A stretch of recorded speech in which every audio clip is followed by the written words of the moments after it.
Hello, I'm Deborah Chieli, a nationally board certified nurse practitioner with specialty certification in lifestyle medicine. And I'm Susie Spell, a nationally board certified nurse practitioner, also certified in lifestyle medicine. The following interview was part of a series that informed our presentation at the 2023 Annual Conference of the American College of Lifestyle Medicine, ACLM, titled Nurses in Action, How Nurses Operationalize Lifestyle Medicine in Modern Settings, and You Can Too.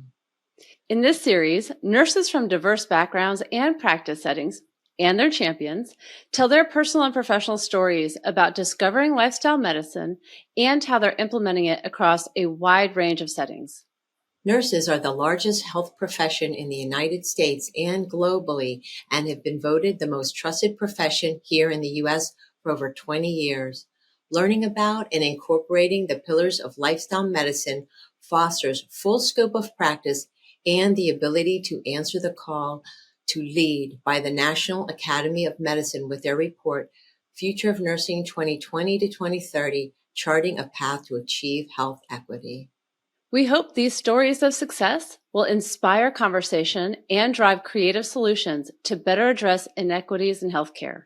Continued growth of nursing expertise in lifestyle medicine will expedite our nation's ability to address the public health emergency of chronic lifestyle diseases we currently face. The power of nurses to create innovative solutions when combined with the practice of lifestyle medicine allows nurses to express their full potential while simultaneously addressing the salient issues of health equity, the epidemic of chronic disease, and the provision of truly patient-centered whole-person care.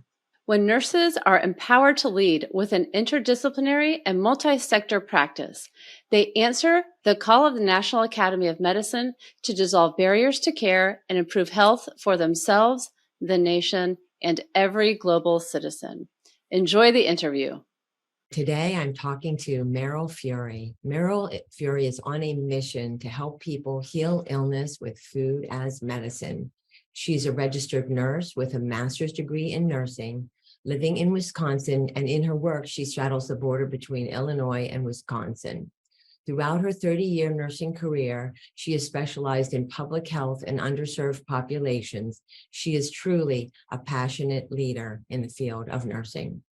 Meryl is president and CEO of the Plant-Based Nutrition Movement, PBNM, a 501c3 charitable organization dedicated to providing communities with resources that support the eradication of chronic diseases while helping to create a healthier planet through the wonders of a whole food, plant-based lifestyle, especially for our children. PBNM hosts 6 Million Seeds, a child nutrition project, and the Growing a Healthy Child podcast, both designed to transform what we feed children in school and at home. Meryl holds certificates from the T. Colin Campbell Center for Nutrition Studies in Plant-Based Nutrition, the Ruby Online Culinary School, and Forks Over Knives Plant-Based Cuisine. She's also on the medical advisory board of the T. Colin Campbell Center for Nutrition Studies and is a member of the American College of Lifestyle Medicine. Meryl, welcome. Thanks, Deborah. It's so nice to be here. This is such a great treat. Thank you. Well, let's begin. So wanted to start out, Meryl, can you provide an overview of your role as a nurse practicing lifestyle medicine and how it differs from traditional nursing roles? Sure can. So to be totally transparent, I got to retire in 2020.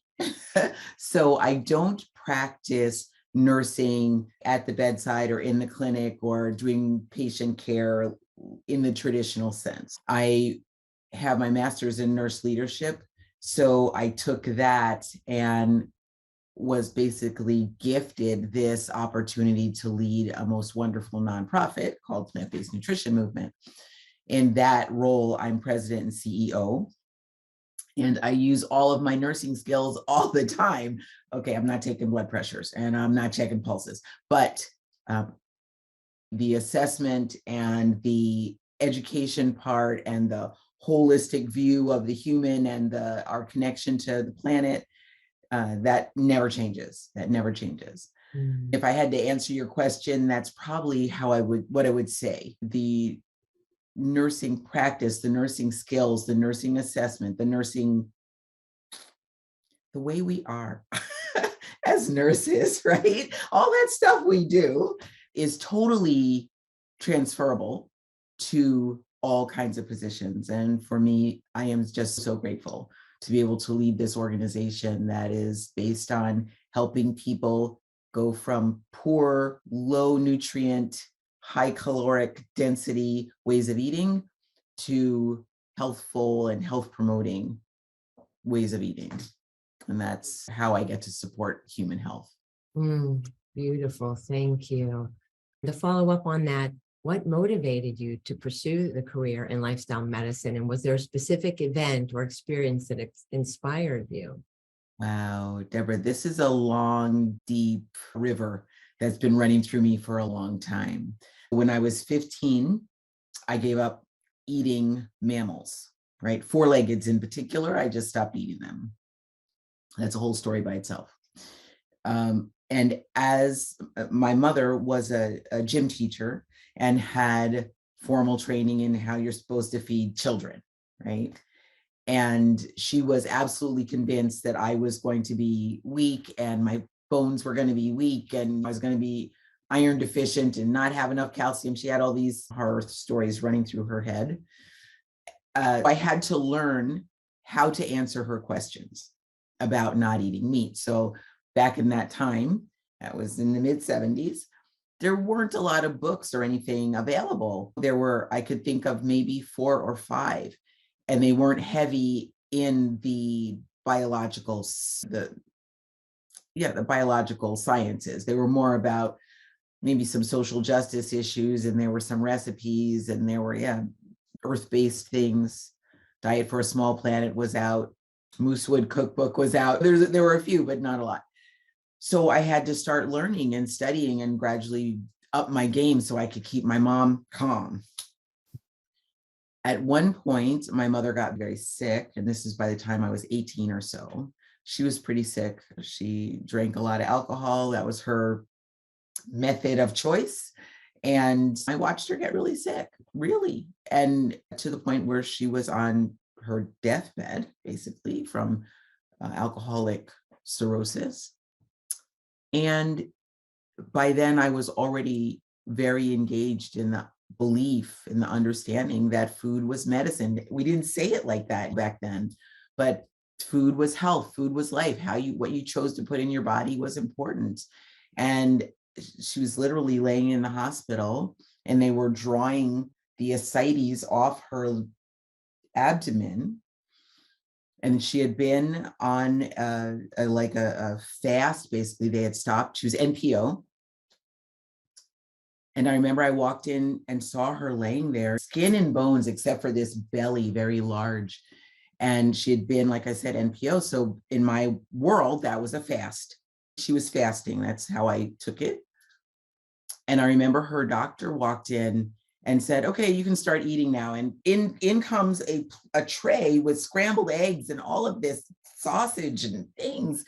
And I was by then vegetarian. And my mother looked at me like, what is this? And I said, that's not appropriate.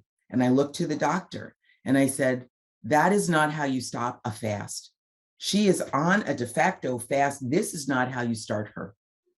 And he looked at me with that lovely, patronizing, oh, that was so prevalent between doctors and nurses and children back in those days. And he said, oh, you're not going to fix what's wrong with your mom by rubbing carrot juice on her belly. She can eat whatever she wants. And I was livid, just livid. And I think it was at that moment I said to myself, I will never, never be in a position where I have somebody like that making decisions about my life. Never. Somebody who clearly doesn't know what they're talking about. And literally, I was 18, right? And this guy was a full-grown guy with a belly of his own. He clearly, in my view, didn't know anything about nutrition. And now we know that is probably the case. And that's where it turned for me. And ever since then, I've just been on top of it. I studied from there. I went to studying herbology and literally food as medicine, right? Taking herbs and using them to affect cures in myself and my friends, whoever would let me try on them. And I slowly whittled the toxins and the chemicals and all that. I just took all that out of my diet. And it's just been it's never stopped. The passion has never stopped. It's a driving force in what I do every day. What a powerful story. Thank you for sharing that. Very Absolutely. Thanks for asking. I haven't thought about that in a long time. That's really powerful. So your practice is where you are out in your public roles. And so wondering about incorporating these principles in at PBNM, 6 Million Seeds, all those projects, and some of the strategies that you utilize with individually and that you teach within your group and utilize in your group settings and in projects to educate and empower patients about lifestyle medicine. Importantly, a follow-up to that is helping them continue these changes to sustain them. So let me make sure I'm understanding the question. You want to know what kind of strategies do we use to help people along this path and sustain the change should they be able to make that leap? Probably the biggest thing is education and awareness, right? Letting people know that there are alternatives. You don't have to get diabetes when you turn 65. You don't have to have a heart attack. You have choices. You have more power, is what we like to say. You have more power in this than you realize. I would say something else too, being aware that not everybody wants that power. Not everybody's willing to take it on. There are plenty of people who are just like their locus of control is not within themselves. They would much rather hand that over to someone else and say, fix me. And if they go that route, it's more likely that they'll go toward the standard American medical system, pills and prescriptions and treatments and therapies and things like that. If they have an internal locus of control where they're willing to take it on and say, oh, I have power in this, let me try. What can I do? I know how to fix my own car. Maybe I can fix my own body or something like that. Then they're more likely to take it on. Understanding that it's a journey and people start when they start and they get off the road and they park on the side and they go off on detours and then they come back on and things like that. Not being too attached to the path people take is another thing. And another thing is the value of having medical credentials and being a well-trained medical professional is super helpful. People trust nurses, always have, probably always will. And to be able to take those nursing credentials and that rock solid nursing education and life experience and all of that, and be able to tell people, you could probably do something with that blood pressure just by removing the salt and backing down the fats and get the animal products out of your diet. Just try it and see. I've seen a lot of other people benefit from that. People respect that. Thank you. I love that analogy. They're describing that path, pulling off to the side, taking a little detour, and not being so attached to exactly how that road, that travel should happen, but it's very individual experience. And then the importance of the nursing credentials, which leads me to one of the other aspects of what I wanted to explore with you, which is you are the president, or you're a nurse, and you're the president and CEO of an organization that started small and more local pre-COVID and now really has a national reach. What do you think that means and you started to explore what that means as a nurse, what you bring earlier in the conversation with the whole person, and then also with the medical.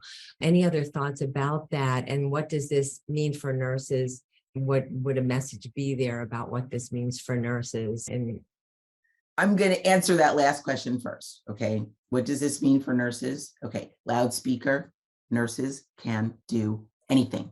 Don't fall into the trap, the belief that any other medical credential is more important, more valuable, holds more authority than a nursing credential. We are still, as far as I understand, one of, if not the top, we're in the top 2 most trusted and respected professions, I believe, in the world, right?